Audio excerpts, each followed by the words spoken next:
Muy buenas tardes a todos. A través de este Trauma y Life hablaremos un poco acerca del impuesto de renta.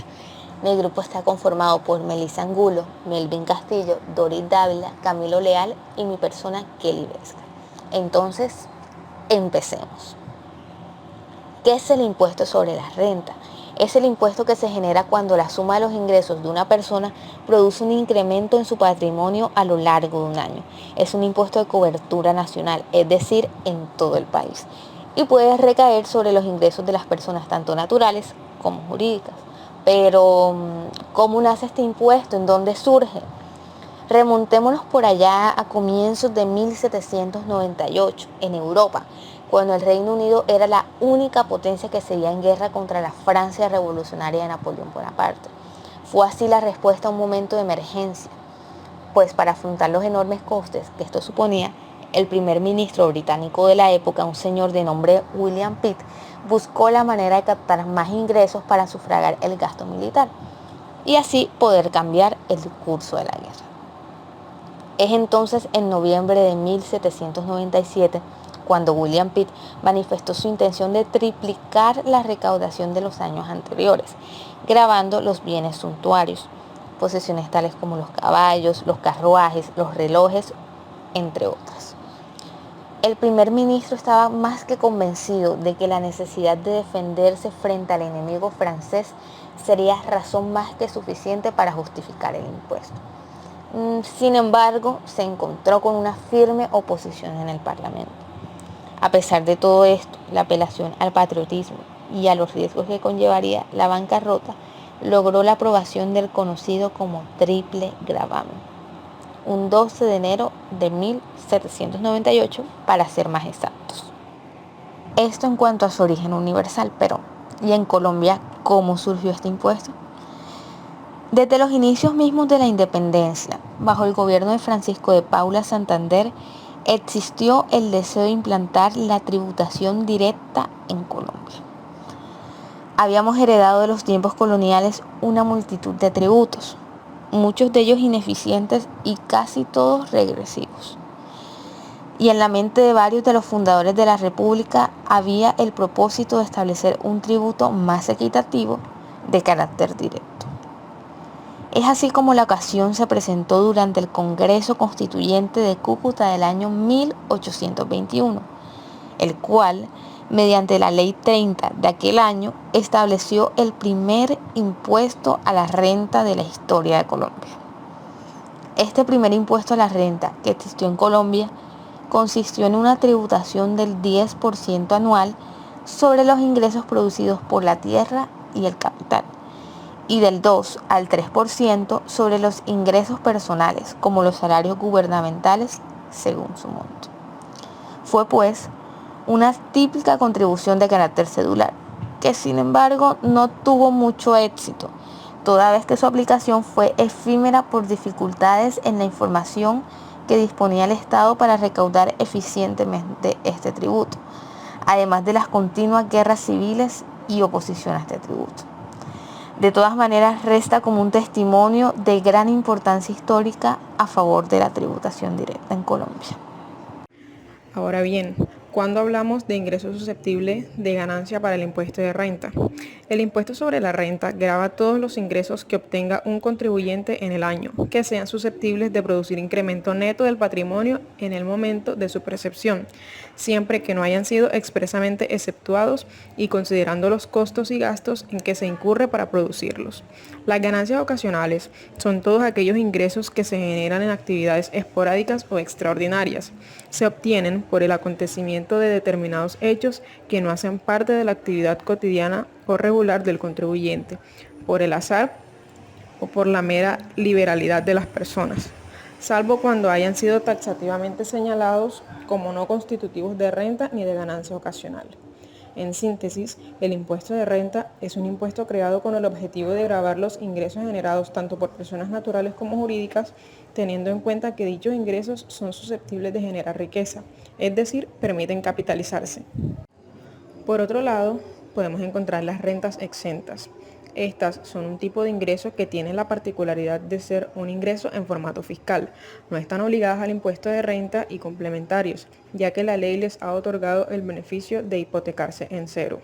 En términos generales, las rentas exentas son específicas utilidades netas fiscales obtenidas que provienen de la explotación de ciertas actividades económicas que benefician las normas fiscales. Asimismo, las rentas exentas son las que cumplen con los requisitos para hacer ingreso fiscal, pero que por disposición legal se graban con una tarifa de cero.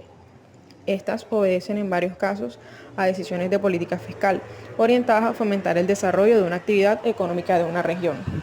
Las rentas exentas están determinadas por la ley y son otorgadas bajo condiciones específicas que permite que las personas que apliquen a las condiciones que requieren los artículos referentes a las rentas exentas no estén obligadas a tributar por el impuesto sobre la renta de personas físicas.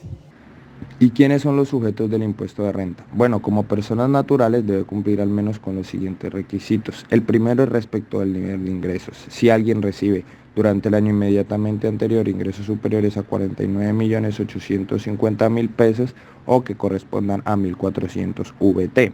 Segundo, respecto del patrimonio bruto. Si la suma de los bienes y los derechos apreciables en dinero, sin tener en cuenta las deudas que tienen, superan los 160.232.000 pesos, que corresponden a 4.500 VT. Aquí se tienen en cuenta los bienes como la casa, el carro, entre otros. Tercero, el valor de las compras y los consumos. Si la persona tuvo compras y consumos con tarjeta de crédito superiores a 49.850.000 pesos o que correspondan a 1.400 VT. Depósitos bancarios e inversiones. Si ha tenido depósitos en cuentas bancarias en Colombia superiores a 49.850.000 pesos o 1.400 VT. Respecto de las consignaciones, si ha tenido consignaciones bancarias superiores a 49.850.000 pesos que corresponden a 1.400 VT. ¿Y cómo se liquida el impuesto de renta para las personas jurídicas y qué se debe tener en cuenta? Bueno, primero debemos tener en cuenta que no hagan parte del artículo 22 del Estatuto Tributario, que son las personas jurídicas exentas de este impuesto de renta. Si no son exentas, bueno, hay que tener en cuenta en primer lugar el patrimonio del año gravable, en segundo lugar los ingresos obtenidos, en tercer lugar los movimientos financieros, en cuarto lugar el grupo al cual pertenece el contribuyente, en quinto lugar, los topes o cantidades que lo habilita o exonera de tributar el impuesto de renta. Y para declarar este impuesto de renta se debe diligenciar el formulario 110, declaración de renta y complementarios o de ingresos y patrimonio para personas jurídicas y asimiladas, personas naturales y asimiladas obligadas a llevar contabilidad. También es relevante conocer que la retención en la fuente como anticipo al impuesto de renta.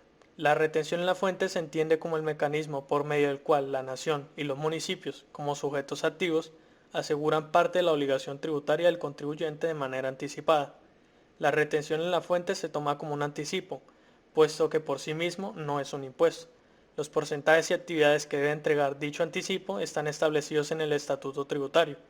En ese orden de ideas, un ejemplo demostrativo de la retención de la fuente como anticipo al impuesto de renta es la retención que se le hace a los ingresos laborales, en el cual, luego de establecer la base gravable de esos ingresos, se le hace una retención a una parte de dicha base gravable.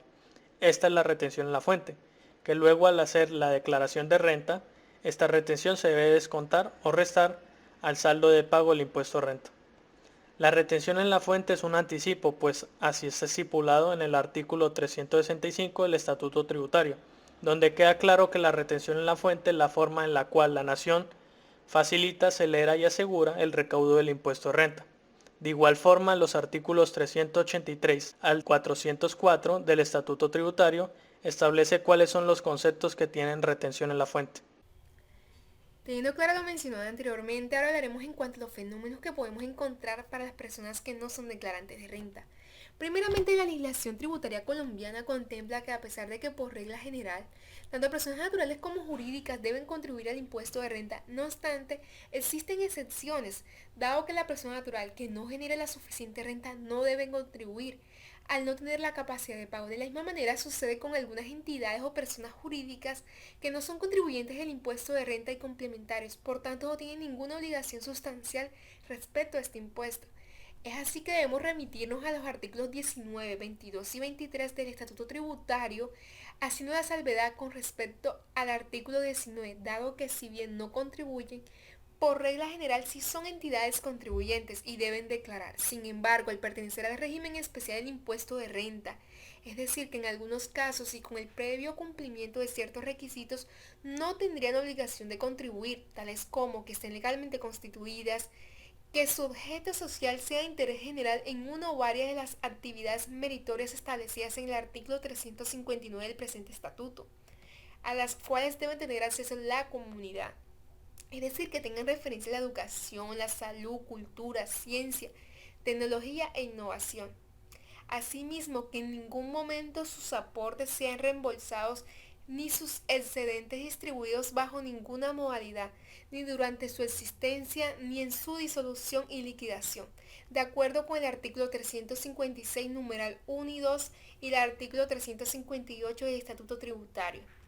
Continuamos con las entidades consagradas en el artículo 22, de acuerdo con el artículo 598 del presente estatuto, por medio del cual se establece cuáles no son contribuyentes ni declarantes, presentando de esta manera el fenómeno de que no tienen la obligación de presentar la declaración de renta, ni deben presentar la declaración de ingresos y patrimonio. Sin embargo, deben suministrar la información que solicite la DIAN, sea exógena o en medios magnéticos.